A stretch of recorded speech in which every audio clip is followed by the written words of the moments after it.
Dr. Joel Wallach grew up in a farm in the 1950s, and he noticed that the animals on the farm were getting better nutrition than the people were. And he asked his dad about it, and Dad just basically told him to shut up. But he noticed that all of the ailments that were afflicting the animals on the farm could be treated with proper nutrition, and he wondered why this could not be done in humans. And when he did get around to treating it in humans, he realized that it worked for humans as well. And we're talking about major illnesses like cancer and stroke and heart problems and osteoporosis and arthritis and name it. Hundreds of them can be treated with proper nutrition. And instead we're going down to the doctors and spending trillions of dollars a year on stuff that we just don't need. Dr. Wallach is not exactly a fly-by-night outfit either.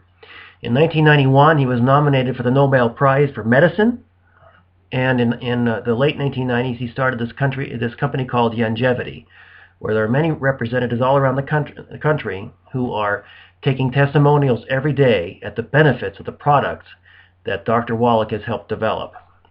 And in 1994, he made this tape, his most famous tape, that's called Dead Doctors Don't Lie. And it's being distributed nowadays by Longevity representatives, but not in the tape form that you're about to hear. It was cut down to size so that it could fit all on one CD. Well, the original tape doesn't fit on one CD, and that's why you don't see people promoting that one CD, because it doesn't fit in 80 minutes. Well, the cassette tape is the most important thing to have, because you'll get the entire lecture of what he said back in this audience in 1994 in Kansas City. Everything that he said is going to be on this tape that you're about to hear. And when I play the tape, at the first part of it, I'm going to scroll down his biography so you can get an idea of the extensive credentials that Dr. Wallach has. I can tell you I've been supplementing with his products since 1996, and I'm very, very glad that I have, because when my friends talk about how their health problems are, all I can do is sit there and stare at them, because I don't have any at all. So now, sit back and relax and listen as you hear Dr. Wallach and Dead Doctors Don't Lie in the original tape.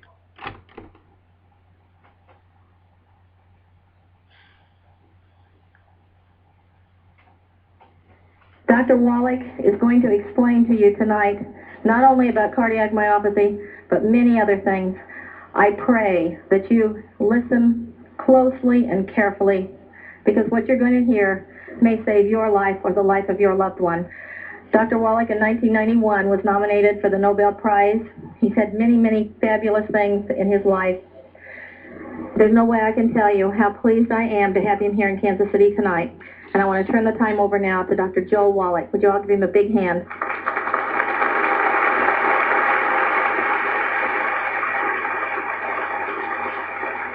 How many of you grew up on a farm or still work a farm or have anything to do with livestock?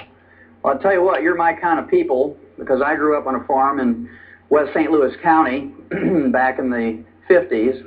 And we started out with beef calves. And if you raise livestock, the only way you can make money is if you raise a lot of your own feed, for those of you who don't have that experience. And so we raised our own corn, and we raised our own soybeans and our own hay. And we had a truck come out from the mill, and this truck would come out from the mill, and it would grind up the corn and the soybeans and the hay, and then we would add sacks of vitamins, minerals, trace minerals, and we'd make pellets out of it, and this is what we would feed the calves. In 6 months' time, we'd ship them to market to be slaughtered, or we'd save back some of the best ones for ourselves. We'd knock them in the head and eat them, put it bluntly. And it always fascinated me as a teenager that we did that for those calves, and in 6 months ship them off to be slaughtered, or we'd eat them. And we wanted to live to be 100 years of age without any aches and pains. And guess what? We didn't take any vitamins or minerals. And that bothered me. So I asked my dad, I'd say, hey, Pops, how come you do that for those calves, you don't do that for us? And he'd give me this good old Missouri farm wisdom. He'd say things like, shut up, boy. You're getting this farm fresh food, and we hope you appreciate it. And, of course, I was very quiet then because I didn't want to miss out on any meals. Well, then when I went to school, I went to the University of Missouri at the School of Agriculture, and I got my degree in agriculture.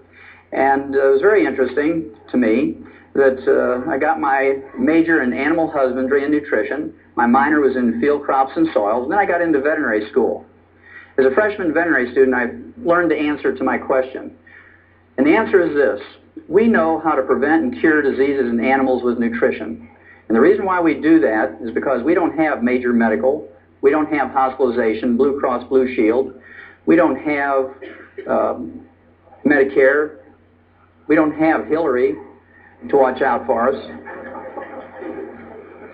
If you're going to make money as a farmer, you better know how to do stuff yourself, and you better do it efficiently with feed and nutrition if you can. Well, to make a long story short, after I got out of veterinary school, I went to Africa for 2 years, and I was able to fulfill a boyhood dream. I was able to be a Frank Buck for 2 years and work with Marlin Perkins. Many of you will remember him from the Mutual of Omaha's Wild Kingdom, and he's a great gentleman. And after 2 years of working with elephants and rhino, people used to ask me, are you a small animal vet or a large animal vet? Well, I would tell them I'm an extra large animal vet because I work with elephants and rhinos. Well, after 2 years, he sent me a telegram and said, would you come back to the St. Louis Zoo and work with us? We need a wildlife veterinarian at the zoo for a special project. We were given a $7.5 million grant from the National Institutes of Health, and what we need is a veterinarian who will do autopsies of animals that die of natural causes in the zoo. Well, I was just overjoyed to do that, and so I came back and did that. And, of course, I not only did autopsies for animals that died in the St. Louis Zoo, but the Brookfield Zoo in Chicago, the Bronx Zoo in New York, the National Zoo, the LA Zoo, and so forth. And my job, again, was to do autopsies of animals that died of natural causes in the zoo and look for a species of animals that was ultra-sensitive to pollution. This is because during the early 60s, we had just learned about pollution and ecological problems and disasters, and nobody quite knew what to do. And so I was supposed to find a species of animals that was extra sensitive to this and use them much like we did the canaries in the mine. You know, the old Welsh coal miners used to put a canary in a little wicker cage and take it down in the mine, and if methane gas or carbon monoxide would leak into the mine, the canary would drop off the perch and die first, and the men knew to get out before the mine blew up or they suffocated. Well, again, to make a long story short, over a period of some 12 years, I did 17,500 autopsies on over 454 species of animals and 3,000 human beings who lived in close proximity to zoos. And the thing that I found out was this: every animal and every human being who dies of natural causes dies of a nutritional deficiency. And that fascinated me. It took me back to those calves. I said, gee, that's fascinating. Everybody's dying of nutritional deficiencies. And we could document this at autopsy, both chemically and biochemically and so forth, and things that you saw with the eye at the autopsy table. Well, that fascinated me. And I wrote 75 scientific articles. I wrote 8 multi-author textbooks and 1 textbook of my own. Cost $140 for medical students, and I'm sure the only thing they do is use them for door stops. And I couldn't get anybody excited. I was on 2020. I was on 1,700 newspapers. I was in magazines. I was in every new network TV that you can think of. And guess what? Couldn't get anybody excited back in the 60s about nutrition. So what I did was went back to school and became a physician to use everything I had learned in veterinary school about nutrition in my human patients. And to no surprise to me, it worked. I spent 12 years up in Portland, Oregon in general practice. And it was very fascinating. What I'm going to share with you tonight is what I learned over those 10, 12 years using nutrition with my human patients. And if you take home only 10%, it will save you an enormous amount of unnecessary misery. It will save you a gob of money, and those of you in Missouri know what that means. A gob means a lot. And it will save you, and in fact, it will add on many healthful years to your life. Okay, it'll add many healthful years to your life. Well, you can't do this. You can't get these healthful years. You can't have longevity. You can't live to your genetic potential just falling off a stump. You have to do some things. And the first thing I have to do is convince you that it is worth doing these things. And I'm going to start out by convincing you that the genetic potential for human beings is 120 to 140 years, our genetic potential for longevity. Okay, 120 to 140 years. There's no less than 5 cultures whose people live to be 120 to 140. Starts out in the Tibetans in western China. These people were popularized back in 1934 by James Hilton. He wrote a book called The Lost Horizon. Many of you will remember reading that. It was a Pulitzer Prize-winning book way back then. And they did a movie of that in 1937. It's a very long movie, about 3 hours. You can get it from any Blockbuster video, and I would encourage you to get it and look at it when you have 3 hours. It's a great movie. And the oldest living person that has some documentation, I'm sure there's a certain amount of exaggeration in there, but there is some documentation, was a fellow, a Dr. Lee, L.I., from China along this Tibetan border. And this fellow, when he was 150 years old, quote unquote, received a big certificate from the Imperial Chinese government. He was born in 1677. 150 years later, he was given a certificate by the Imperial Chinese government for being 150 years. And then when he got to be 200 years, they sent him another, 50 years later, they sent him another certificate. And supposedly he died at age 256. And as people of that nature, he was written up in the New York Times in 1933 when he died, and the London Times. And so this is fairly well documented. But he may have only been 200 years old. I don't know if he was 256.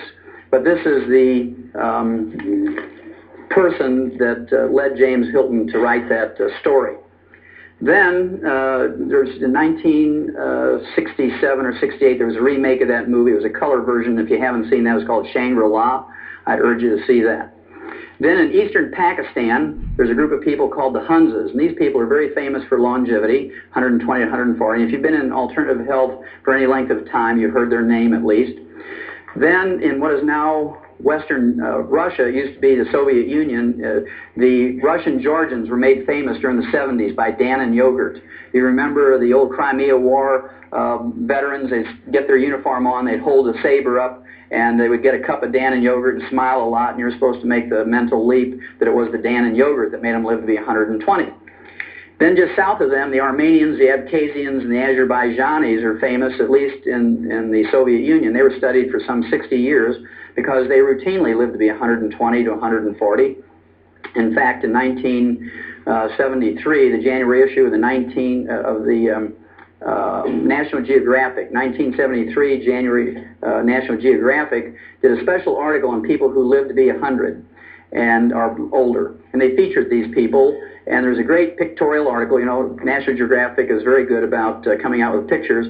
And 3 of these dozens of pictures that were in that article, I remember one of them was a lady who was 136 years old. She was sitting in a wicker chair with a big Cuban cigar in one hand and an 8-ounce glass of vodka in the other. And she was partying. She was having a good time. She was not in a nursing home, all slouched over and you know, ready to have somebody take another $2,500 out of her checking account. She was enjoying herself at 136. Then there was a semicircle of couples, boy, girl, boy, girl, boy, girl, and they were celebrating their 100th and 115th and 120th wedding anniversaries. Then the third picture that I remember is a gentleman who is picking tea leaves up at the timberline in the Caucasus Mountains in Armenia, and he was listening to one of these little transistor radios back then. And according to his birth records and baptismal records, his military records, and the birth records of his children, the National Geographic said that he was 167 years of age and the oldest living person at that time. Well, in the Western Hemisphere, the Vilcabamba Indians in Ecuador are very famous. They live in the Andes. And then in southeastern Peru, my favorites, the Titicacas, I just like them because I like the name. They're sort of east of the Machu Picchu, the old community. The Titicacas live around Lake Titicaca. And of course, they're very famous for living to be 120 to 140. Well, in May 11th, just about a month ago, the oldest living American at this time and documented through the Guinness World Book of Records was Margaret Skeet. She was from Radford, Virginia. She died at age 115, and she died of a nutritional deficiency. You can tell that from her obituary. She died of the complications of a fall. What did she die from? Osteoporosis. Very good. She died of a calcium deficiency. She had no heart disease, no cancer, no diabetes, no other infirmities, but she died 3 weeks after a fall because she didn't have enough calcium. Very interesting. Also, her daughter said that she had a craving for sweets until she died, and that's a disease called pica. We'll talk about that in a little bit, but usually when you have a craving for chocolate, if you're a chocoholic or a sugaraholic, that means that you have a deficiency of chromium and vanadium, and we'll talk about that in a minute. Then in a third world country, in Niger, in Africa, a chief by the name of Bauer, at age 126, was eulogized by one of his wives, so I assume it was plural, it had many wives, and she was bragging about him at his death at age 126. He was still in possession of all his own teeth. Okay, so you assume that other faculties are working too. Then here's a gentleman from Syria at age 133. He died in July of 1993, and he was in the Guinness World Book of Records, not because he was 133. There's been many people who live longer than that, not because he remarried for the 4th time at age 80, but because he fathered 9 children after the age of 80. And this meant if you add up 9 months for each child and a year for breastfeeding for each one and a year between each one of the children, he was still fathering children after age of 100, and that's what got him into the Guinness World Book of Records. So there's still hope for you fellows. Then those of you who like science, in November of 1993, those 6 biospherians came out of that dome in Arizona. They were in there for 2 years, 3 couples, and they were supposed to eat the perfect food and recycle the atmosphere and grow their own food and whatnot and have no pollution in their water or air or food. And when they came out, they were examined by medical gerontologists from UCLA, University of California, Los Angeles, and they put all this information, their physical and their blood work and so forth, into the medical computers at UCLA. And the medical computer said that, and projected that they could live to be 165 years old if they continued to do what they were doing. So all of that just says to you that there's a possibility you can live to be 120 to 140. And when I grew up on the farm, we could grow 200 bushels of corn per acre, and with all the labor and all the fertilizer and everything else you did, you could make a profit if you grew 200 bushels per acre. But if you only got 100 bushels per acre and put out that same effort and the same fertilizer cost, you'd lose money. And so I want you to think about it. The average lifespan for an American today is 75.5. The average lifespan for an MD or a doctor is 58. You want to gain 20 years statistically, just don't go to medical school. You want to live to be 120 to 140, there's only 2 basic things. It's real simple, 2 things to remember. Number 1, you have to avoid the pitfalls. You have to not step on the landmines, I call it. And those of you in the military, you know what that means. You do something stupid like step on one of those things, you kill yourself wastefully or unnecessarily. And of course, if you play Russian roulette or smoke excessively or drink excessively or wear a black sweatsuit and run down the middle of the highway at 2 o'clock in the morning, you're going to get struck by a car. All of those things are foolhardy, but it's amazing how many tens of thousands of people die in America from doing those stupid things every year. The last thing I will share with you on that subject of avoiding the landmines, I suggest very strongly to you that you avoid going to doctors. And I'm going to back up that statement, which is a pretty strong statement, with a statement from Ralph Nader's group in January of 1993, just about a year and a half ago, January 13th. He put out a news release based on a 3-year study on the causes of death in American hospitals, and it was a 1,500-page report, this 3-year study, and I'm not going to waste your time or mine by going over the whole thing word for word, but the bottom line says a lot. The bottom line says a lot. And here it is, quote, this is from Ralph Nader now. He's a consumer advocate for those of you who don't know him who watches out for us. Quote, 300,000 Americans are killed each year in hospitals alone as a result of medical negligence, unquote. I'm going to read that figure again because it's a huge figure. Quote, 300,000 Americans are killed each year in hospitals alone as a result of medical negligence, unquote. Now, he didn't say slipped away quietly out of neglect in a corner somewhere while they're waiting for an x-ray. He used the word killed. When you use the word killed, that means there was a procedure the doctor was doing went wrong somehow. That means that they gave them a wrong prescription. They put a decimal point in the wrong spot and gave them an incorrect dosage. These people were killed. 300,000. To appreciate how big a figure that is, you have to compare that with our military losses in Vietnam over 10 years, where we lost 56,000 people over 10 years, or an average of only 5,600 a year, on a field of battle where people had guns and artillery and explosives trying to kill each other. And millions of people poured out into the streets and protested that war. We had political anarchy in the last 3 years of the war. Students took over universities and colleges with guns and explosives. National Guardsmen shot students at Kent State in Ohio. We chased a president out of the presidency for 5,600 military personnel a year. And here's one profession that takes your tax money in the form of Medicare and Medicaid and kills 300,000 of us a year, according to Ralph Nader, and I believe him, he has no axe to grind. And you can go out in the street any day of the week in any city, and there isn't even a crazy street preacher out there with a sign that says, protect us from doctors. I want you to think about that, folks. That's number one. You have to avoid stepping on the landmine. So there's a certain value in treating yourself when you can, or preventing disease so you don't have to get treated. Now, the second thing you have to do, number 2, is you have to do the positive things. You have to do the positive things. And I'm going to start out here by just putting a figure up on the board. It's the number 90. And you need 90 nutrients in your diet every day. You need 60 minerals.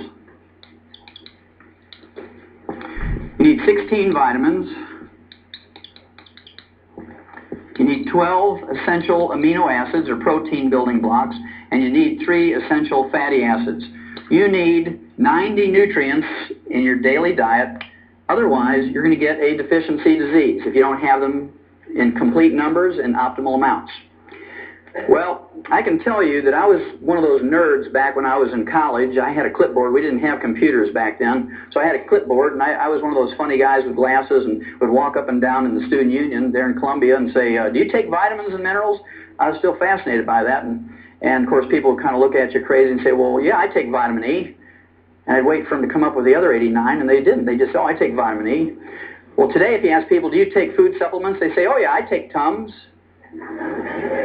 Because that's what, they hear all the time. Well, again, you need 90 nutrients if you're going to make it. But the newspapers know, and the magazines and TV and radio knows that we're interested in health and longevity and supplements. So they all talk to us, not because the medical profession has asked them to do that in their stead. The medical profession doesn't say, hey, we're so busy saving people with surgery and chemotherapy and radiation and pharmaceuticals, would you please educate the people on nutrition? They do it because it sells newspapers. Well, my favorite article of all time appeared in Time magazine, April 6th, 1992. And if you haven't read it, I'd urge you to get it out of the school library or public library and photocopy it. Stick one copy on the door in the bathroom and one on the refrigerator. It's a cover article. It says, The Real Power of Vitamins. New research shows they may help fight cancer, heart disease, and the ravages of aging. Again, there are 6 positive pages in here. There's only 1 negative sentence. And it was issued by a medical doctor who was asked by the writer of the article, what do you think? What do you think about vitamins and minerals for people as food supplements? And here's what the doctor said, quote, popping vitamins doesn't do you any good, sniffs Dr. Victor Herbert, a professor of medicine at New York City's Mount Sinai Medical School. We get all the vitamins we need in our diets, and taking supplements just gives you expensive urine, unquote. Well, to give you a Missouri translation of that, that means you're just peeing away your dollars if you take vitamins and minerals. You might as well wad up your dollars and throw them in the toilet and flush them away because you're not getting any redeeming value from it. Those quacks are just taking your money for those vitamins and minerals. That's what he was trying to say. It got published. So it must be true, right? Well, I'll tell you what. After having done those 17,500 autopsies in 454 species of animals from around the world and then 3,000 humans, and liking to be healthy myself and having children and grandchildren and not too distant future great-grandchildren, I'd rather pee out 50 cents or $1 a day worth of excess vitamins and minerals. It's pretty cheap insurance. Because if you don't invest in yourself to the tune of $1 a day for vitamins and minerals, guess what? You're going to invest in the lifestyle of an MD somewhere. Because when you pay the medical doctor your fee for going to see him, not 1 penny of that goes to study how to diagnose or treat or prevent a catastrophic disease in a little child, like who was in here earlier, or how to prevent or diagnose or treat better breast cancer or prostate cancer in adults. Guess what that money goes for? It pays the doctor's mortgage, makes his Mercedes payment. It pays the tuition for his kids to go to medical school at Harvard. You know where Harvard is? Up in Boston. Pays the tuition for his kids to go to law school at Yale. I believe because we've made doctors wealthy. Between 1776 and the Second World War, the U.S. government spent $80 million on healthcare and healthcare research and studies. Right now, we're at $1.2 trillion a year for healthcare. And it's free. We all know it's free, right? I like that lady. She says, like heck. It's not free, but we're supposed to believe it's free, and everybody wants more of it and more free stuff. Well, I'll tell you what, if we used a human-type medical system for the agricultural industry and the livestock, your hamburger would cost $275 a pound. On the other hand, if you use the agricultural health system that we use in animals for humans, your monthly insurance premiums for a family of 5 would be $10 a month. You take your choice. Well, I believe, since we've made them wealthy through insurance programs and government subsidies, I believe they owe us something. I believe they owe us at least as much as the industries do, according to, for instance, recall notices. This was started, of course, 25 years ago when Ralph Nader learned that the Ford Motor Company had made a Pinto car with a rear-end gas tank that would blow up when you got hit from behind at 20 miles an hour, fry everybody in the car. And when people complained to Ford Motor Company, they said, well, you're just dumb for getting in a car accident. We're not going to pay you for that. Well, Ralph Nader says, no, it's a faulty design. So he went to a federal court, and the judge agreed with him, and through a court order, forced Ford Motor Company to send everybody a recall notice with a registered letter, bring that car in, and they'll fix it for nothing. But they kill 300,000 a year, and nobody protests as long as we get ours free. And that scares me, that attitude. At any rate, I've got a bunch of these recall notices you should have gotten over the last couple of years. We'll go through them quickly. Number one is ulcers. How many of you ever heard that ulcers is caused by stress? Okay, everybody's heard that. If you don't raise your hand, you got Alzheimer's or you're fibbing, right? Well, we knew 50 years ago in the veterinary industry that ulcers, at least in pigs, was caused by a bacteria called Helicobacter pylori. And, of course, we couldn't get one of these high-priced stomach surgeons from Mayo Clinic. In fact, we always used to yell, hold the Mayo, when they'd say stuff like that. And otherwise, your pork chops would be $275 a pound to pay for that kind of surgery. And we learned that with a trace mineral called bismuth and the tetracycline antibiotic that we could prevent and cure those stomach ulcers in pigs without surgery. And so that's what we did. It cost $5 to cure a pig of stomach ulcers with bismuth, the trace mineral, and tetracycline. Well, the National Institutes of Health now, not the National Enquirer, but the National Institutes of Health came out in February of this year, February 1994, and said ulcers are caused by a bacteria called Helicobacter pylori, not stress. And they can be cured. They actually use the cure word in this news release. Medical researchers never do that. They always say, it shows promising results or may be beneficial. They use the cure word, National Institutes of Health, and they say can be cured with a combination of the trace mineral bismuth and tetracycline. Well, for those of you who don't know what bismuth comes in, you can get it from any grocery store or drugstore. It's pink, about $2.95 for an 8-ounce bottle, and it's called Pepto-Bismol. So a teaspoon a day full of Pepto-Bismol and some aureomycin calf scour pellets, you can take care of ulcers. Now you have your choice, whether you're going to treat your own for $5 or go get whittled on. That's your choice. Then what's the number 2 cause of death in Americans? Terrible disease called cancer, right? Now when doctors get information on cancer, you'd think they'd photocopy that, and when they send you that bill, they should send you some photocopies of this stuff. Well, in September of 1993, the National Cancer Institute, not the National Enquirer, but the National Cancer Institute, and the Harvard Medical School up in Boston did a study on cancer patients, and they came out and they said an anti-cancer diet was found. Well, at any rate, they picked China to do this study because in one province, Henan province in China, they have the highest rate of cancer in the whole world. They took 29,000 people for 5 years in this study, and what they did was give them different vitamins and minerals at double the recommended daily allowance for Americans. Now, that's a trivial amount. For instance, they used vitamin C for one group, and of course the RDA, or recommended daily allowance for vitamin C, is 60 milligrams. Double that's to be 120 milligrams. You can't go into a health food store and find a vitamin C tablet or capsule for less than 500 milligrams for an adult. And of course, Linus Pauling, the gentleman with 2 Nobel Prizes, says if you want to prevent and treat cancer with vitamin C, you got to use 10,000 milligrams a day. Well, all the doctors who used to argue with him back 35 years ago are all dead. And today, Linus Pauling's still 94, and he works 14 hours a day, 7 days a week on his ranch in the Big Sur in California and teaches at the University of California, San Francisco. So you have to make up your choice whether you're going to listen to the dead doctors or Linus Pauling. Your choice. Okay, vitamin C, double the RDA, nothing happened. Vitamin A, double the RDA, nothing happened. Zinc, riboflavin, the trace mineral molybdenum, niacin, nothing happened. In one group, they got a major benefit. In this group, they got 3 nutrients at one time. They got vitamin E, they got beta-carotene, and the trace mineral selenium. Those 3 were at double the RDA.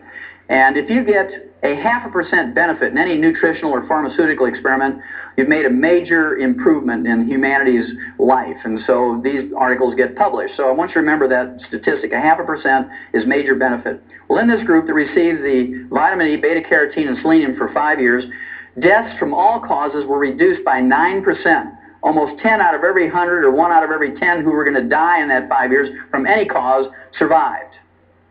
Then cancers, all cancers, 13% survived who would have died without those 3 nutrients. So 13 out of 100 lived who would have died. And then the type of cancer that was most prevalent in Henan province, stomach and esophageal cancer, 21% lived who would have died. 21 out of 100 lived.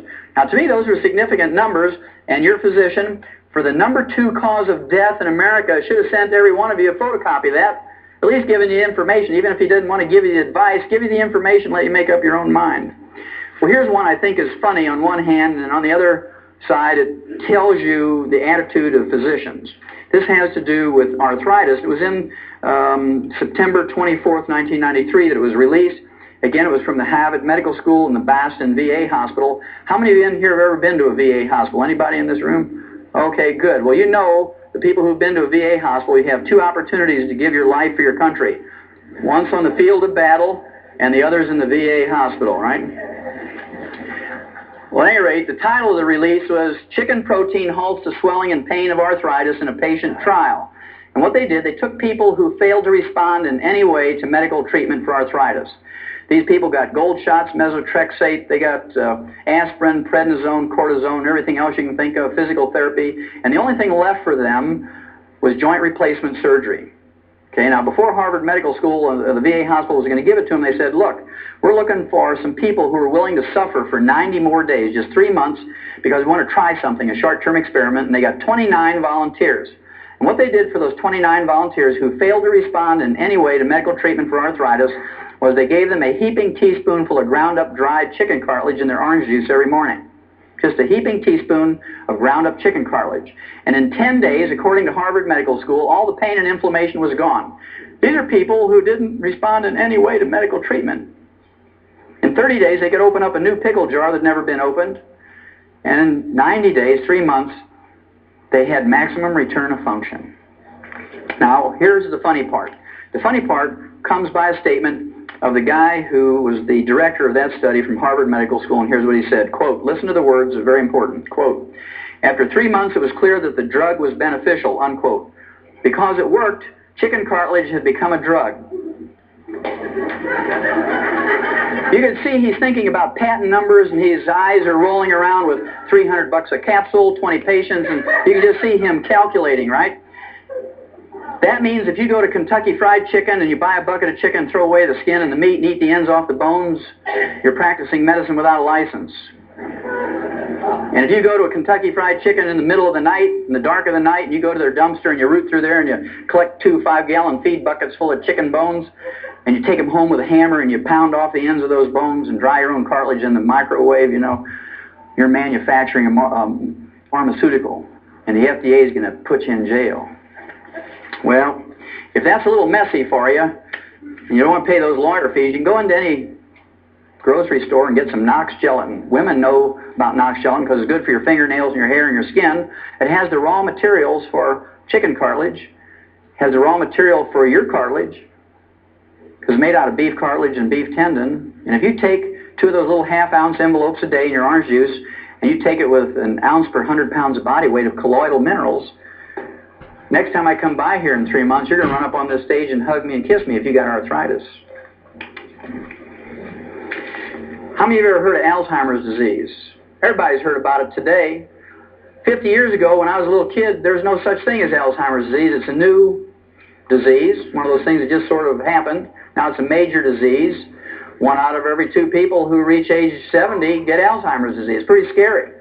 Well, we learned 50 years ago in the animal industry how to prevent and cure in the early stages Alzheimer's disease in livestock.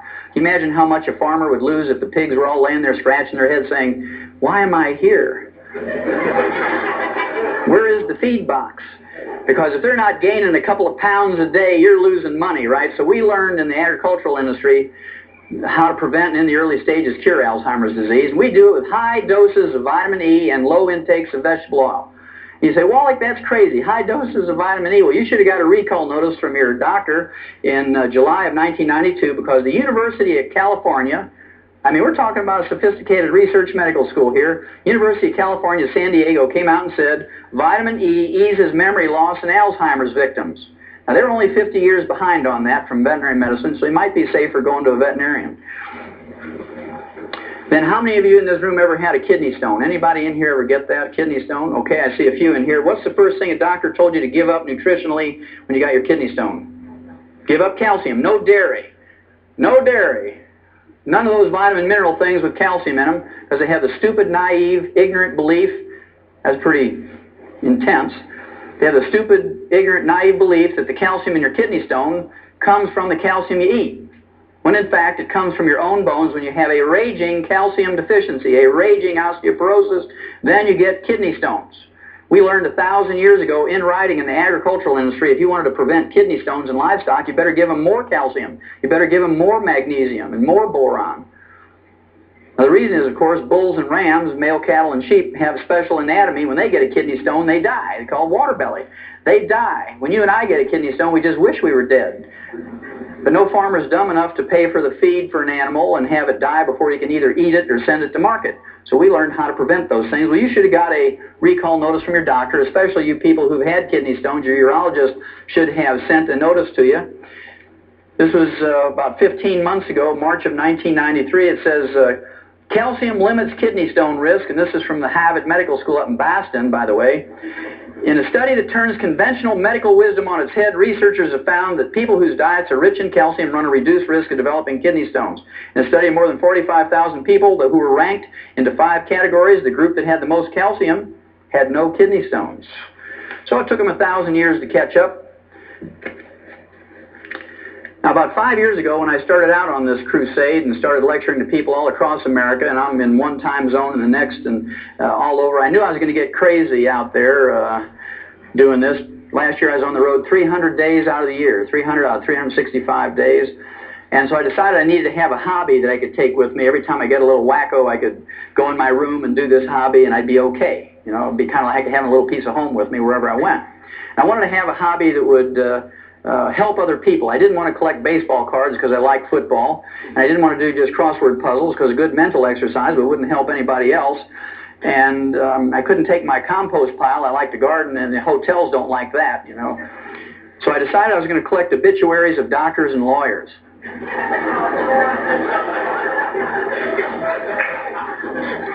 Now, as crazy as that sounds, remember I told you that doctors live to an average age of 58, and we live to 75.5. And here's a group of people, professionals, who pontificate to you and tell you, well, this is what you need to do. You need to give up salt and no caffeine, and you need to not eat butter and eat margarine and do all these crazy things. And they die at age 58 on the average. And, of course, all those people who live to be 120 to 140, they put a chunk of rock salt in their tea every day, and they drink 40 cups of tea a day, 40 chunks of rock salt, and they cook with butter instead of olive oil, and they live to be 120. So who are you going to believe, the people who live to be 58 or the people who live to be 120? It's your choice. Anyway, I got a few of them here, some of my favorites. This Dr. Stuart Cartwright, age 38, he dropped dead in his home. He was a family practitioner of a ruptured aneurysm. That's a ballooning of an artery. That's a weakened artery because of the fragmenting or the brittle condition of the elastic fibers in arteries. Just like when you hit a chuck hole with your car tire and you break the cords in there and you get a balloon. He dropped dead like he was poleaxed, okay, right in his home from a ruptured aortic aneurysm. And we learned in 57, aneurysms are caused by a copper deficiency. We had a pilot project, 250,000 turkeys, and we made complete food pellets where you put all the 90 nutrients in there. And in the first 13 weeks, fully half of those turkeys died. 125,000 of them. Farmers were out there every morning picking them up by the bushel basket. They took them to the state diagnostic labs and they were autopsied, and they found out that they all had died from a ruptured aortic aneurysm. So they doubled the amount of copper in there, and the next year they tried to raise 500,000 turkeys, and they didn't lose a single turkey from a ruptured aortic aneurysm. And they ran that experiment in mice and rats and rabbits and dogs and cats and calves and sheep and pigs and whatnot, and guess what? They found out that there's a whole series of diseases that are caused by a copper deficiency. Gray hair is the first sign. When you start getting gray hair, regardless of your age, you got a copper deficiency. You get skin wrinkles because the elastic fibers in your skin are going. Those little crow's feet around your eyes and facial and body skin wrinkles. You look like you're a little prune drying up. Okay? Then, of course, there's the varicose veins. Varicose veins. That's caused by an elastic fiber breakdown. Then, of course, parts of your body begin to sag. Under your arms, your breasts, your bellies, your legs, all this stuff starts sagging. And you can go to a cosmetic surgeon or plastic surgeon if you want, but it's a lot cheaper and a lot more effective and a lot safer if you just take some copper. Okay, well, Dr. Cartwright may have had a medical degree, but he didn't have expensive urine, so he died of something that even a turkey wouldn't die from. Then here's one. This fellow, he was a doctor's doctor, Dr. Martin Carter. He almost made it. He died at age 57. He got his medical degree from Harvard Medical School and his PhD in medicine from Yale. And of course, he was autopsied by the best because he was a doctor's doctor. He said, quote, "The cause of death was a ruptured aortic aneurysm," said Dr. Jules Hirsch of the Rockefeller University Hospital, unquote. What did he die from? Copper deficiency. See, he didn't have expensive urine either. And here's an attorney. She was so famous, she was from Detroit, age 44, Ellen Joyce Alter. She was in the New York Times obituary. She made the big time.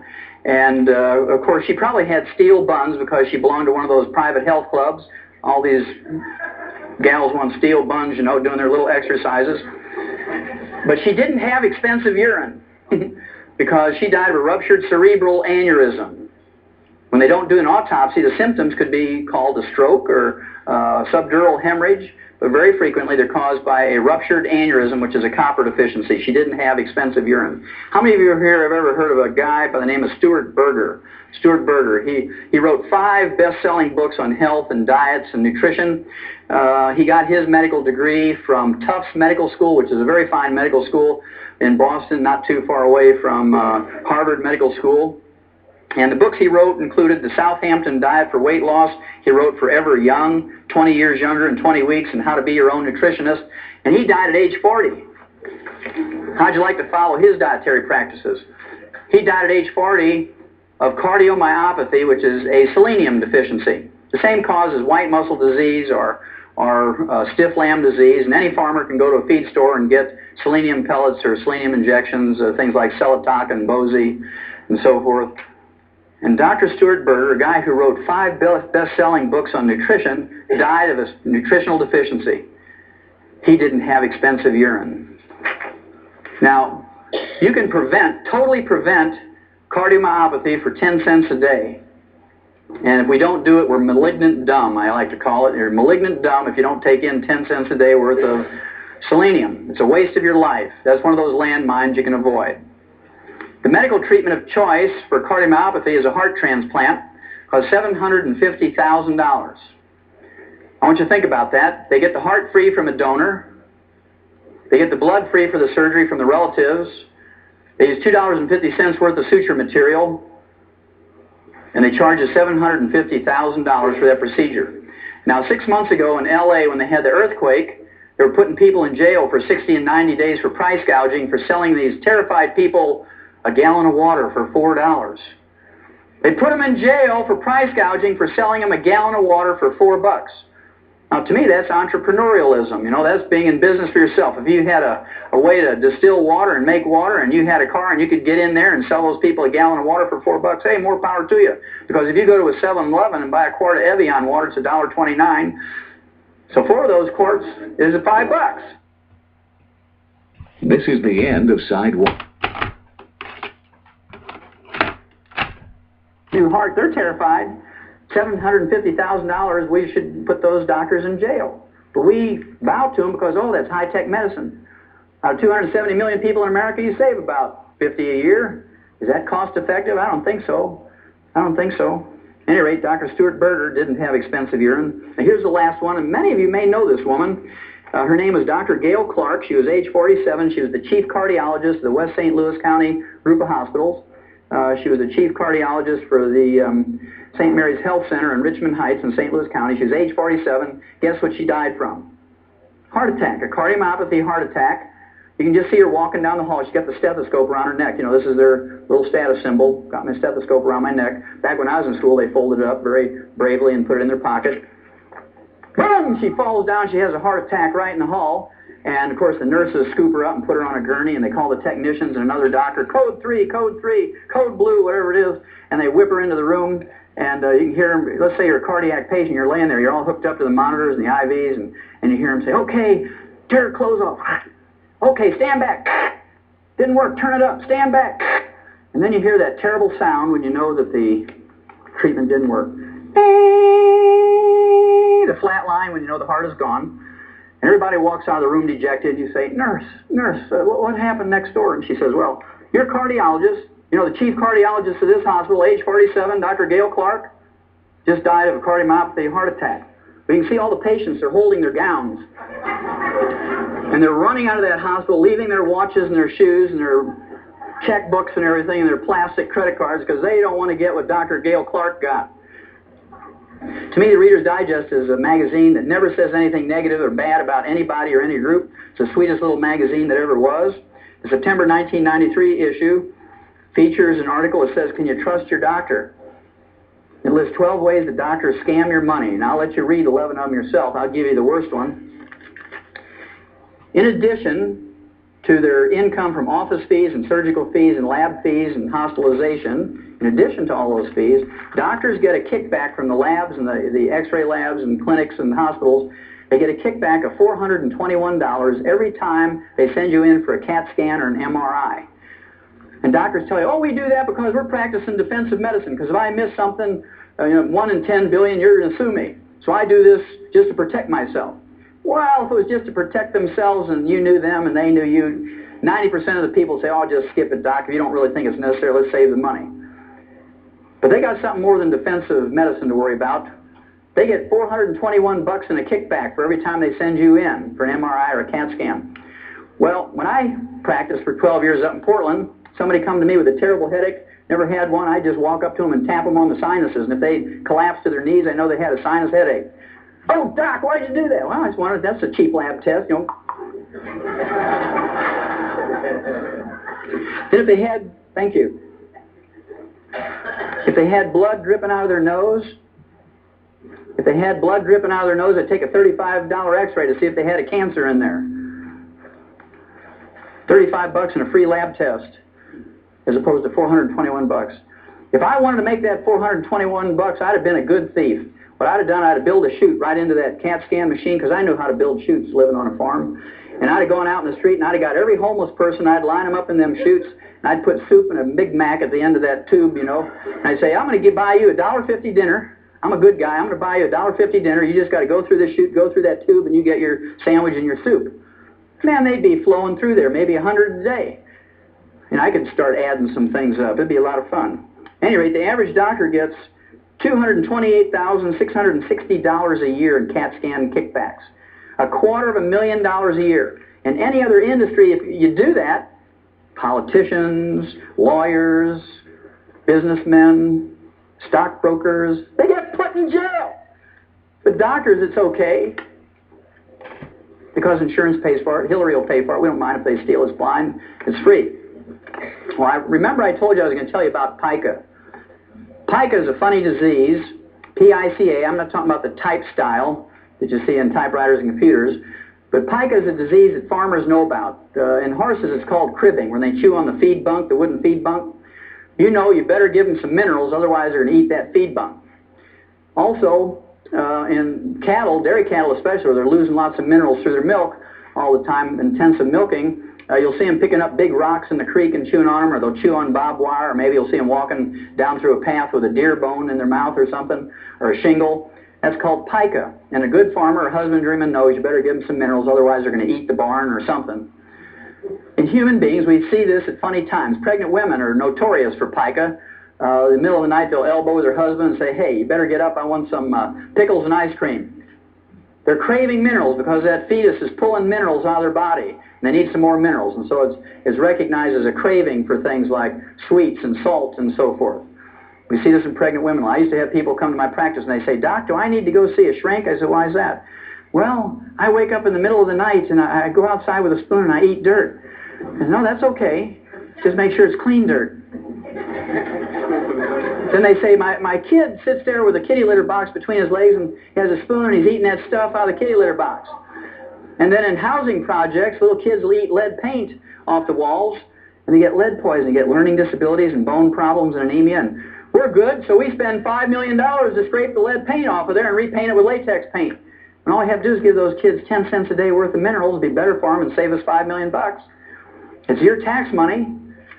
And if we allow them to throw them away, those dollars, is kind of interesting.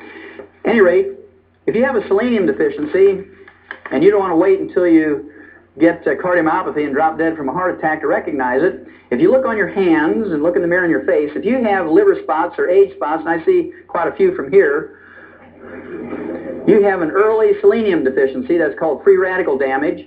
And fortunately for you, if you recognize that, and you start taking in some colloidal selenium, in 4 to 6 months those will all go away. You'll reverse that in 4 to 6 months. And when they go away on the outside, they're going away on the inside, in your brain and your heart and your liver and your kidneys. And if you have low blood sugar, how many in this room have low blood sugar? Anybody in here have low blood sugar? Okay, about 10%. How many of you have ever seen a hyperactive kid who gets on sugar? Okay, about everybody in the room.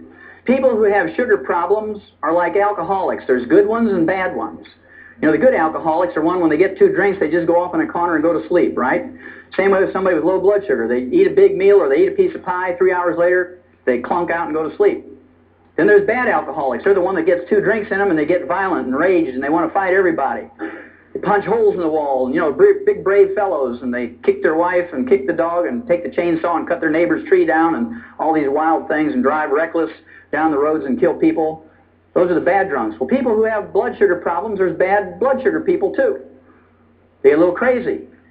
Okay, I don't know how many of you remember the Twinkie defense, right? Remember somebody murdered 2 people, and he claimed he ate a Twinkie 3 hours before he murdered them, so they let him off because he got temporarily insane every time he ate sugar.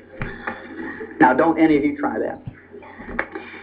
Well, chromium and vanadium deficiency will result in these sugar problems, low blood sugar, and if you let it go on for any length of time, you develop diabetes, chromium and vanadium. Then a tin deficiency, the early symptoms of a tin deficiency are male pattern baldness. I see a lot of tin deficiency in this room. Yes. And if you let it go on for any length of time, you get deafness. Then there's a boron deficiency, and you gals should know about boron because it helps you keep the calcium you take in your bones so you don't get osteoporosis. Boron. Also, it helps you make estrogen. It helps you fellas make testosterone.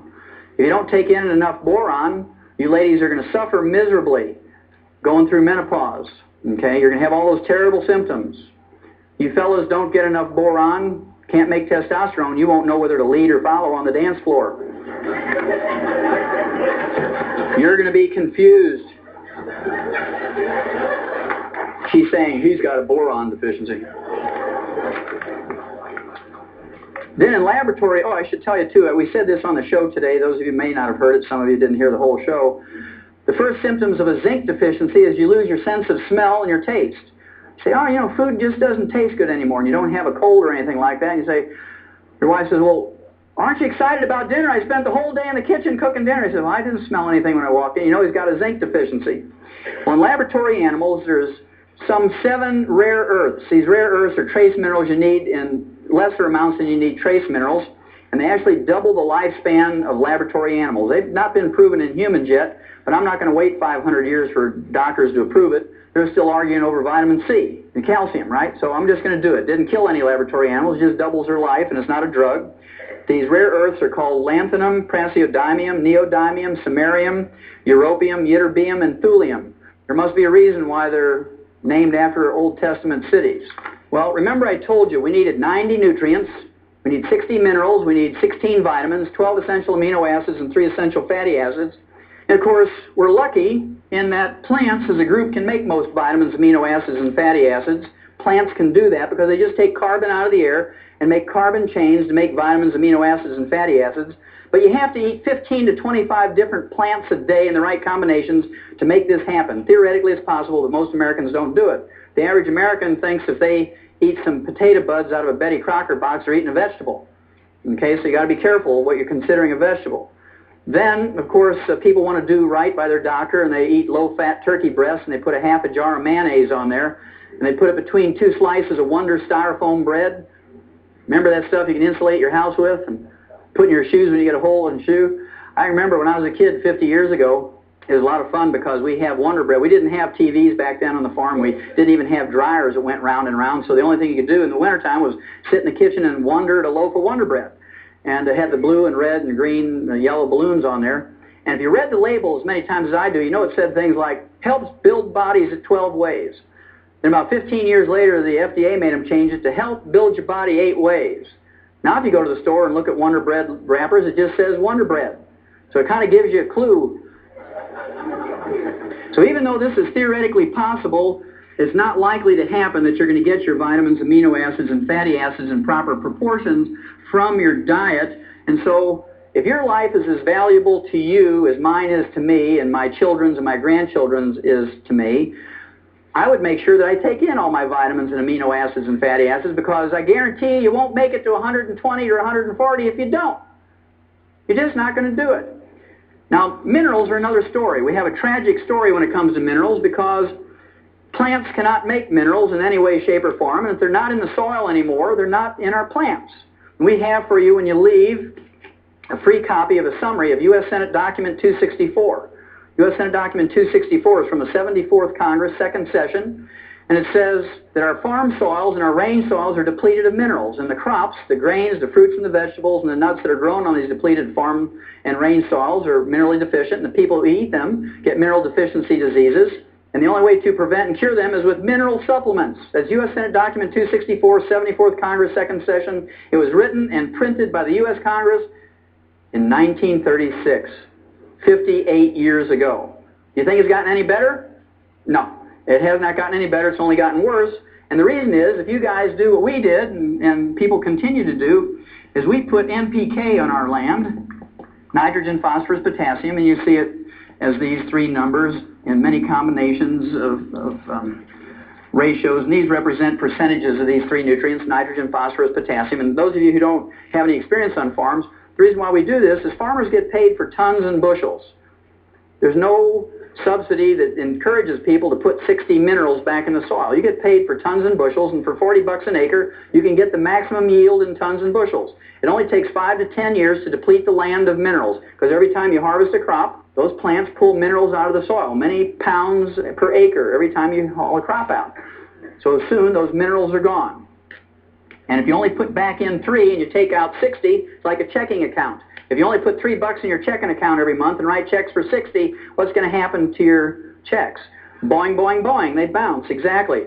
Well, I can tell you that our health is bouncing right now to the tune of $1.2 trillion a year, because there's no more minerals left in our soil. It's our responsibility, each and every one of us, to be responsible for our health and consciously take in these minerals. Well, I have a lot of people ask me, well, what did these people do thousands of years ago? They didn't even have commercial fertilizers. What did they do, these societies that had long-lived people and whatnot?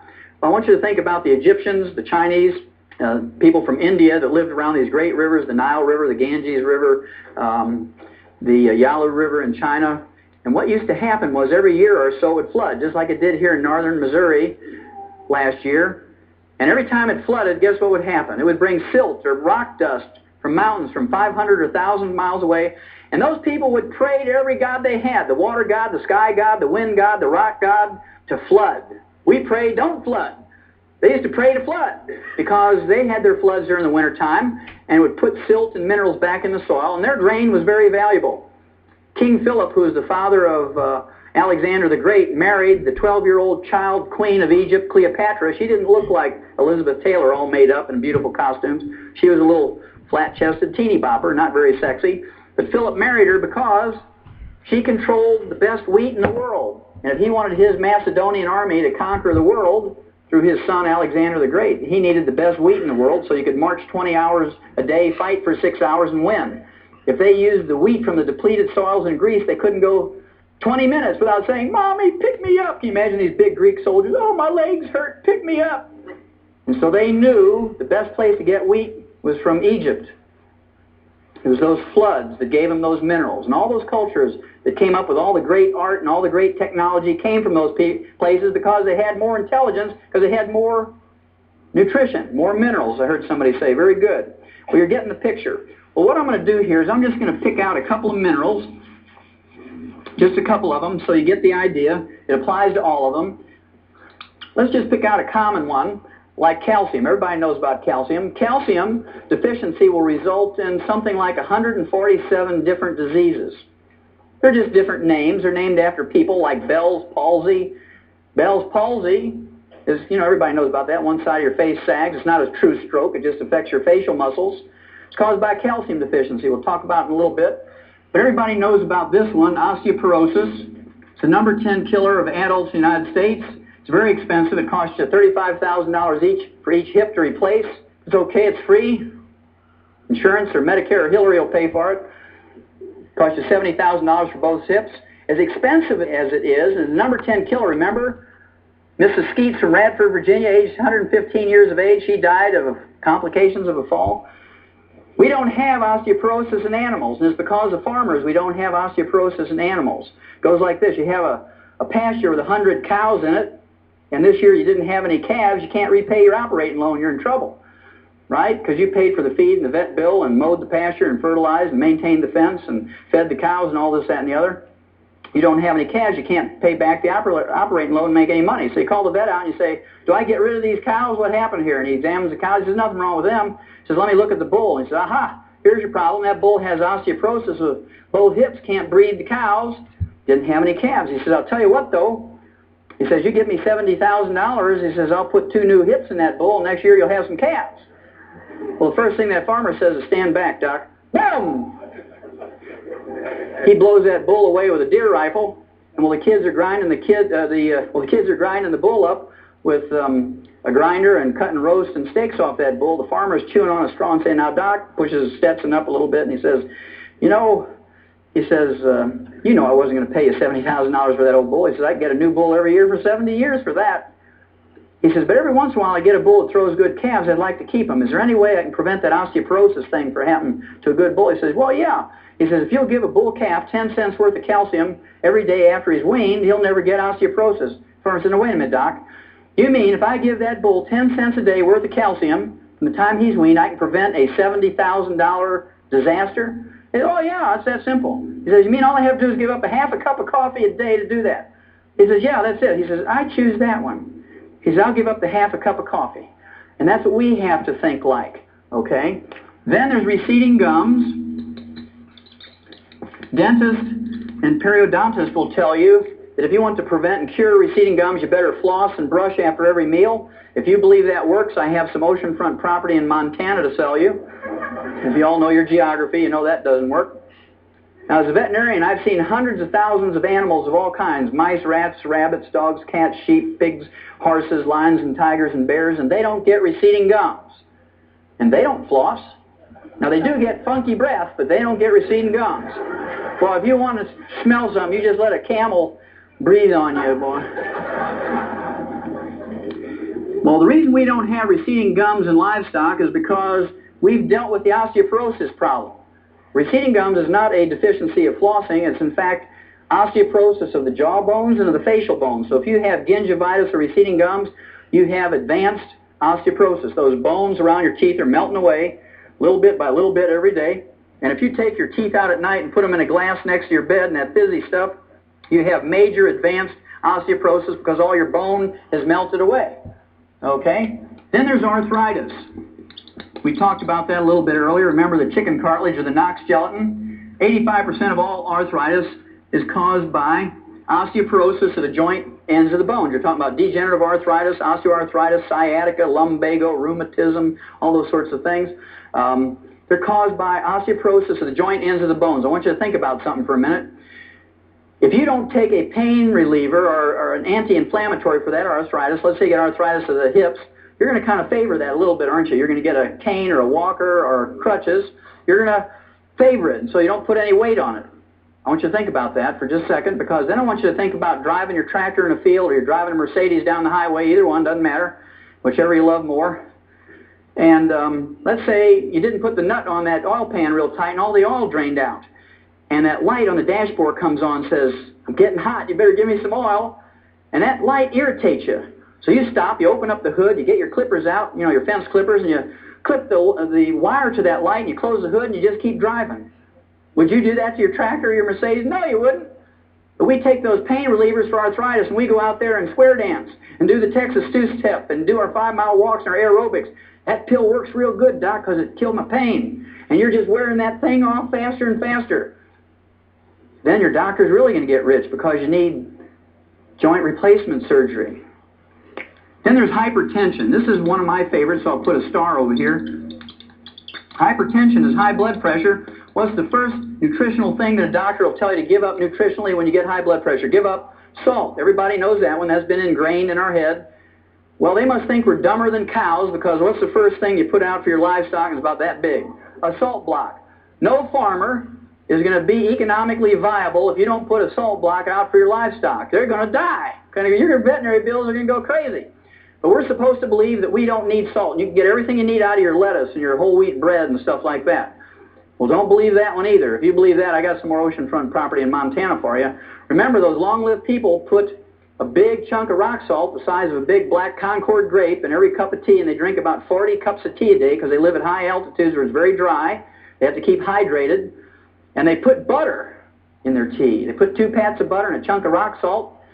They don't put the pink stuff or the blue stuff or skim milk or, what do they call it, cremora or whatever it is. Okay? Guess what? The doctors who live to be 58 tell you no salt, no butter.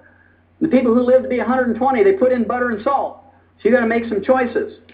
Well, they took $30 million of your tax money, and 2 years ago, after a 20-year study, they came out and said that they took 5,000 people with high blood pressure, they took them off their medication and put them on a reduced salt diet, a restricted salt diet, and they all died. No big surprise, but somebody got a PhD degree and everybody was happy, right? But when they looked at this results, they said that, only 99.7% of the people didn't get any results from that before they died. 0.3% did get some result, dropped their blood pressure 1 point before they died by restricting their salt. So the referees who judged that article said, doesn't matter, you might as well let high blood pressure patients eat salted peanuts and dill pickles and salt their food to taste because it doesn't matter. In fact, worrying about the salt is more stress than taking the salt. Then they had a control group with 5,000 people with high blood pressure, and they doubled their RDA of calcium, and they stopped the experiment in 6 weeks because 85% of them were cured of their high blood pressure just by doubling their calcium intake. Now, they didn't cold turkey stop their high blood pressure medication, but what they did was they went to the doctor and he says, you don't need this medication anymore. What are you doing? He said, well, I'm on this experiment where I double my calcium intake. Anybody get a recall notice from your doctor saying it's okay to salt your food to taste and please do double your calcium intake? Anybody get that? Not a single one. That's very interesting. Then, of course, there's insomnia. That's where you roll around all night and when you wake up in the morning, you're more tired when you went to bed, and that's insomnia. Of course, doctors have 2 treatments for that. They have Halcyon, which is a sleeping pill, and they have barbiturates. They kill about 10,000 people a year with overdoses of those things, but that's okay. It's in prescription, and they're watching out for us. And remember George Bush, when he went to Japan, they gave him some Halcyon so he could sleep on the way to Japan because of the time difference. And when he woke up, one of the side effects of Halcyon is nausea and vomiting. I don't know how you say it in Japanese, but it was very dramatic on world TV, right? Not very presidential. Blah! And so I'm sure that's why he lost the election, because he puked over that Japanese ambassador. And then, of course, there's kidney stones. And then there's bone spurs, heel spurs, and calcium deposits. Again, physicians will tell you the first thing to give up nutritionally is calcium and dairy, because they have this foolish belief, the stupid belief, the ignorant belief that the calcium in kidney stones, bone spurs, heel spurs, and calcium deposits come from your diet, when instead it only comes from your bones when you have a raging osteoporosis. And when you get these things, you need more calcium, not less. Then there's cramps and twitches. You wake up in the middle of the night and your foot is all cramped up around your neck and you say, Lord, take me from the knee down. I'm not going to make it till morning. We've all experienced that. That's very common. Then there's PMS, premenstrual syndrome. You know, the emotional and physical stuff. The medical treatment of choice for PMS is what we call a hysterical ectomy. It's been shortened to hysterectomy. That's a 100-year-old treatment. And the doctors do about 285,000 unnecessary hysterical ectomies a year, but it makes Mercedes payments, so they do them. Even the AMA said they're unnecessary, but they don't take their licenses away, and people keep going to them. You imagine a poor woman in her 30s. She says, Doc, you got to do something. Every time I go out to hang up the clothes, my neighbor's kids run down the basement screaming witch. My own kids think I'm crazy. My husband's leaving me. I'm going to lose my job. You got to do something. Well, the University of California, San Diego came out 3 years ago now and said if you just double the RDA of calcium intake, you get rid of 85% of the emotional and physical symptoms of PMS. And when that came out, there were huge lines around the health food stores around the blocks, and people had sleeping bags because they closed before they all got their calcium, and every person in line was a man. They were there for their daughters and their girlfriends and their wives and things like that. Okay, and lastly is low back pain. 85% of Americans get low back pain whether you work on a computer or you unload hay or you drive big trucks, doesn't matter. Low back is a big problem. Low back is just osteoporosis of the vertebrae, whether you have a disc problem or whatnot, because if your disc doesn't have anything to hold on to, your vertebrae have melted away, what's going to happen to the disc? Especially if you have a copper deficiency, because they're made out of elastic fibers, they go like a water balloon with a lot of pressure on them. Well, I just want you to look at this quickly before we do the last mineral. Low back, you go to an orthopedic surgeon or a rheumatologist, you might get a muscle relaxant. You might get Valium and a muscle relaxant. You get a laminectomy. You get your vertebrae fused. You might get a disc operation. They don't tell you 75% of the time you'll never be the same again, right? PMS, you go to your OBGYN. You can go to an internist. You can go to a family counselor, a shrink, or a divorce attorney. Cramps and twitches, you go to a neurologist. You go to a sports medicine doctor, an internist. Bone spurs, heel spurs, calcium deposits, you go to a rheumatologist, an orthopedic surgeon, or a podiatrist. Kidney stones, you go to a urologist or an internist or a surgeon. Insomnia, you go to a shrink or a sleep clinic or an internist. Hypertension, you go to a cardiologist, an internist, or a surgeon. Arthritis, a rheumatologist, a orthopedic surgeon or an internist. Receding gums, you go to a dentist or a periodontist. Osteoporosis, you go to all those health specialists, including a thumb salesman. For nothing more than a calcium deficiency. It costs you 10 cents a day to deal with. Now, on the average, because Americans have insurance and we have Medicare and Medicaid, we spend on the average $25,000 to $250,000, and we undergo 5 to 10 surgical procedures a year for a calcium deficiency. And we beg the doctors to do it. We beg the doctors to do it. Well, it's our choice. The last one I'll share with you is diabetes. Everybody's touched by diabetes. It's the number 3 cause of death in adults in the United States. Number 3 cause of death. And it has terrible complications and side effects, diabetes. The side effects include blindness of many kinds. Then there's a kidney failure with dialysis and kidney transplant. There's cardiovascular disease of all kinds. And, of course, that contributes to the number 1 cause of death, which is the number 1 cause of death. Then there's amputations. Everybody ought to have one of those because they're totally paid for in their health thing, because they assume that you're not just going to get one because you want to get everything on your health benefits.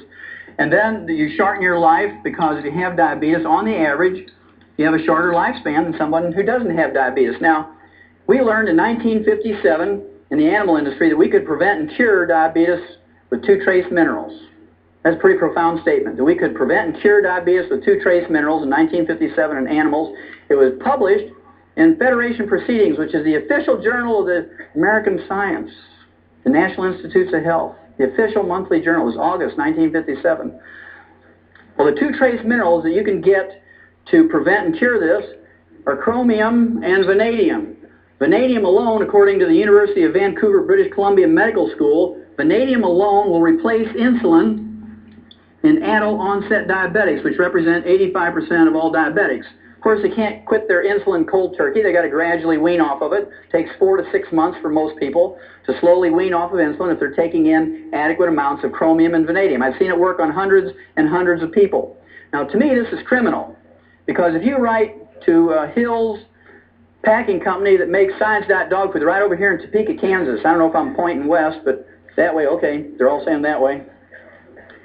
Topeka, Kansas, they manufacture Science Diet dog food and other Science Diet products, high-tech foods for animals. If you write them and say, how many minerals exactly is in Science Diet for dog food, they'll write you back and say there's 40 minerals. You write Checkerboard Square in St. Louis, Ralston, Korea, and say, just how many minerals are in your rat pellets for laboratory rats? And they'll say there's 28 minerals.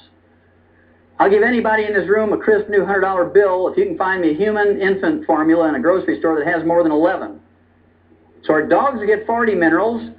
Remember, that's what Mike Murphy was saying. His dog never seems to get sick because he's getting this canned dog food with all these vitamins and minerals in there. So our dogs get 40 minerals, our rats get 28 minerals, and our human infants get 11. Is that fair? No, that's called fraud. Doesn't matter if you're talking about SMA, Similac, Isomil, Pro Soy B. In fact, that's why they call Similac, because it lacks everything.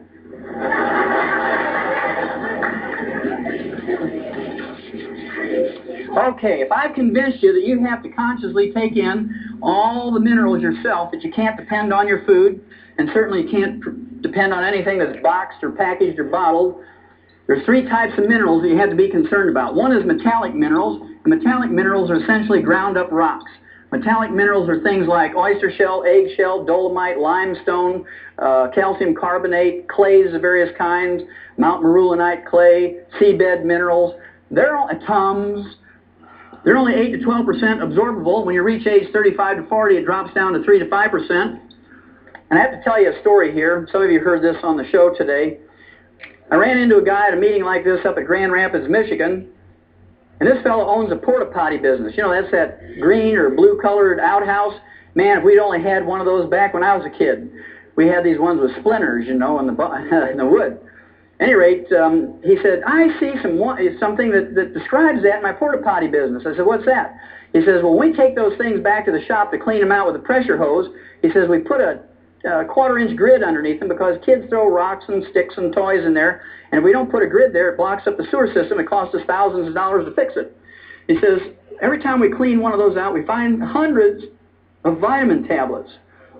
I said, well, how do you know they're vitamin tablets? He says, well, that's really easy. He says, right on the coating it says Theragram M, 1 a day Centrum. He says, come here. And he takes me out in the back of the shop, and there's this literal mountain of all these vitamin pills he got out of his porta potties. And that's because you can't absorb metallic minerals. If you read the labels on those multiples, they say your iron comes in the form of iron oxide. What is iron oxide? Rust. You might as well just go out to an old railroad track and take your butter knife and scrape some of that rust off and lick it, and you're going to get your iron supplement. Well, that's what they're giving you. Well, I'll show you how bad it is. If you take something like calcium lactate, which is a common metallic mineral, let's say it's a calcium tablet, calcium lactate, 1,000 milligrams. If you take 2 of those, you're not getting 2,000 milligrams of calcium. In fact, I have people all the time say, well, I took lots of calcium, Doc. I hear you on the radio talking about calcium and arthritis, and I took 2,000 milligrams of calcium a day. It didn't help my arthritis. In fact, it got worse. I said, what kind of calcium you taking? They said calcium lactate. Well, there's your problem, because only 250 milligrams of that is metallic calcium. So let's say you absorb 10% of that. Then the other 750 milligrams is lactose or milk sugar. So 10% of 250 is 25. So if you take 2 of those tablets, you're not getting 2,000, you're getting 50 milligrams. So to get what you need to take 90 of those tablets a day. You need to take 30 with each meal, and you got 59 more minerals to go. And there's those people who want to do things naturally. Let's see if you can do anything good with 10 pounds of spinach. And let's be fair, let's see if you can get 1,000 milligrams of magnesium. I picked magnesium because in green leafy vegetables you have a lot of magnesium because of the chlorophyll, right? It's part of the chlorophyll molecule. And any pound of anything, you got 454 grams. In 10 pounds of spinach, you got 4,540 grams, of which most of that, 97%, is water. And let's say you have 1 gram of chlorophyll in that 10 pounds of spinach. There's 50 milligrams of magnesium. You got to divide that into the 1,000 you want. You get a factor of 20, which you multiply times the 10. You have to eat 200 pounds of spinach. You got 58 more minerals to go. Okay, so you got to be a pretty big person to accomplish all this. Even as big as I am, you can't get it done. So I prefer to supplement rather than do those things. Then, of course, during the 60s, the agricultural industry came up with chelated minerals. Chelated minerals, because farmers aren't dumb enough to pay for $1 of something that goes into an animal's mouth and have 99 cents come out in the manure. So I have to really thank farmers for being that clever. And chelated minerals are just metallic minerals with an amino acid or protein or enzyme wrapped around the metal atom and increase the absorbability to 40%. Then the health food industry jumped on that right away because it was a major improvement in the absorbability of minerals. The most efficient way to absorb minerals is the colloidal form. Colloidal minerals are 98% absorbable, 2.5 times more available than chelated minerals and 10 times more available than metallic minerals. And they're very interesting. They're liquid. They can only be liquid. Can't be pills, powders, or capsules. They're very small particle size. They are 7,000 times smaller than a red blood cell. And they're negatively charged. Every particle is negatively charged. Your intestinal lining is positively charged. So you actually have an electrical or magnetic gradient that concentrates these minerals around the lining of your intestine. These 3 things together give you the 98% absorbability. Now, plants have a very interesting part to play in colloidal minerals. Remember, we said that plants cannot create minerals. They're not in the soil. Plants can't make them. Remember that U.S. Senate Document 264 says they're not in the soil anymore. At any rate, metallic minerals are taken up by plants when they're in the soil. Plants convert them in their tissues to colloidal minerals, and this is how we store minerals in our body. This is how we use minerals in our body. This is how we transport minerals from their storage place to their site of use in the colloidal form. Well, our plants, our crops don't have much in the way of colloidal minerals in them because we don't have any metallic minerals in our soil. Is this important? Well, yeah, these long-lived cultures who live to be 120 to 140, they have certain common denominators. They all live in high mountain villages that are above 8,500 to 14,000 feet in elevation. They all have less than 2 inches of precipitation a year. They don't have any rain. They don't have any snow. They don't have any dew. Okay, very, very dry places. And guess what? They get all their drinking water and all their irrigation water for their crops from what we call glacial milk. Glaciers in every one of those communities grind up the parent rock of those mountains about 4 inches a year. There's more than 60 to 72 minerals in each one of those places. The water that comes out from underneath those glaciers is not clear like Perrier or Evian water, or Poland water, or geyser water. You take a glassful of it up and hold it up, it looks like Jersey milk. I mean, it is either yellow, white, or white, blue. It looks like milk and is called in Titicaca, see, I got to say it again, in Titicaca or Tibet, they all call it glacial milk because it looks like milk. And not only have they consumed it, drunk it, and got 8 to 12% until they were 35 to 40, then 3 to 5% absorption for 2,500 to 5,000 years, depending on the culture. More importantly, they have irrigated with it year after year, crop after crop, generation after generation for 2,500 to 5,000 years. They have no diabetes. They have no heart disease, no high blood pressure, no arthritis, no osteoporosis, no cancer, no cataracts, no glaucoma. They have no birth defects. They have no jails full of drug addicts. They have no taxes. They have no doctors.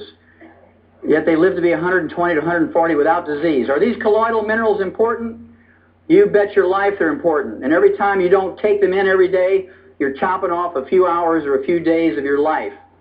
Okay, now most people are not going to go to Hunza or Tibet or Titicaca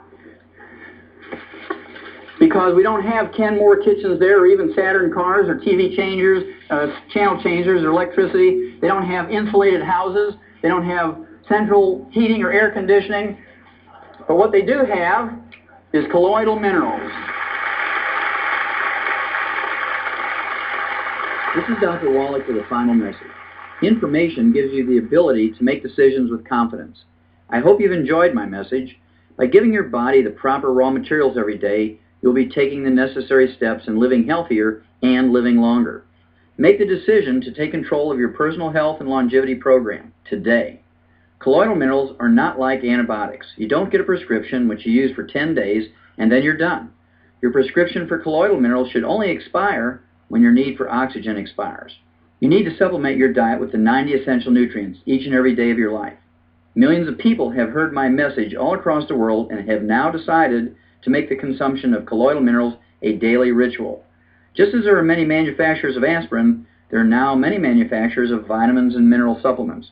Be sure to get your liquid colloidal minerals derived only from the very best organic plant source deposits. Colloidal minerals are the mineral source our bodies were designed to use, not ground up rocks. Since you will most likely be supplementing your diet each and every day, don't get caught paying retail prices. My daddy always said, why pay retail when you can buy wholesale? One of my trusted colleagues will show you how to purchase the highest quality products wholesale so you can save gobs of money off the retail price each year. The distributor, whose name and phone number is on this cassette, will be happy to help you. Live long and prosper.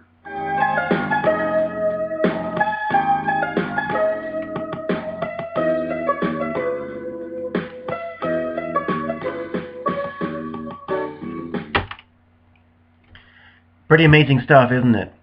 So the next thing you do is you go back to the person who sent you the link to this video and you order any product that addresses your afflictions from them. And that's how you go about doing it.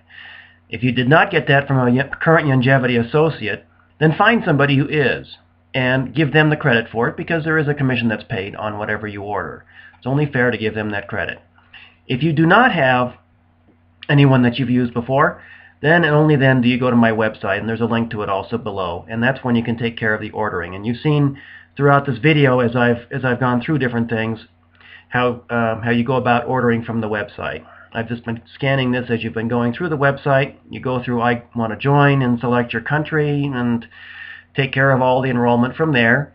One thing I'll explain for you, though, is that when you go to the enrollment page, first you're probably going to want to be a preferred customer because you want to try stuff out first before you decide whether you want to make this a business. And so you'd select this one, fill in your registration. Once you've done that, you can go back and order products and get 30% off the purchase price. It's a pretty decent deal. Now, if you want to turn this into a business, different deal. Then you go over to the left side, you fill that out, and then you select one of the 4 CEO packs that's listed right here. And it'll cost you $399.99 plus taxes and shipping. And if you're in the United States, it'll come out to about $435. It's well worth it, though, because you'll want to do this if you want to build a tree. And that tree is one thing I've shown you right here in this form right here. It shows you as a CEO versus somebody who wants to sign up just as a distributor. And so that chart's available for you to take a look at as well, along with my phone number and website. Number of other things. I showed you a list of ailments as well as cures that people have listed over time. And I've gone through several of these as I've come through them over the years. It's probably been like 5-10 years I've been assimilating these things and just looking at the testimonials both on longevity as well as elsewhere, what people can do for all these different ailments. I mean, you've got things, all the major stuff. The biggest thing that we see stuff on all the time is weight loss. Every single day, literally, when I go on the longevity website, I see somebody posting good positive comments on longevity's products for losing weight. That ASAP product, the little drop things, they're always commenting how good that is, but there's other stuff that's good for it too. And we're talking major stuff. Look at that. Cancer, arthritis, Alzheimer's, kidney stones, male baldness, menopause, sexual dysfunction, overweight, antioxidants, eczema, autism, Parkinson's. That's a big thing. I know a lot of people with Parkinson's now too. Osteoporosis, wrinkles. Name it, it's probably on this list. And if you don't find it on this list, you can always email me, johnfinger@my90forlife.com, and I'll be happy to look into it for you. What else did we want to cover here? There's Dr. Wallach's picture as he looks nowadays, and that's pretty much it. So go back and take a look at all this stuff, get enrolled, and get yourself healthy again, and also send this link to your friends so that they can go out and take a look at this video as well and improve their lives. There's no reason for you to benefit doctors all your life when you now know you have all the weapons necessary to take care of your own health. So, as Dr. Wallach says, go forth and prosper.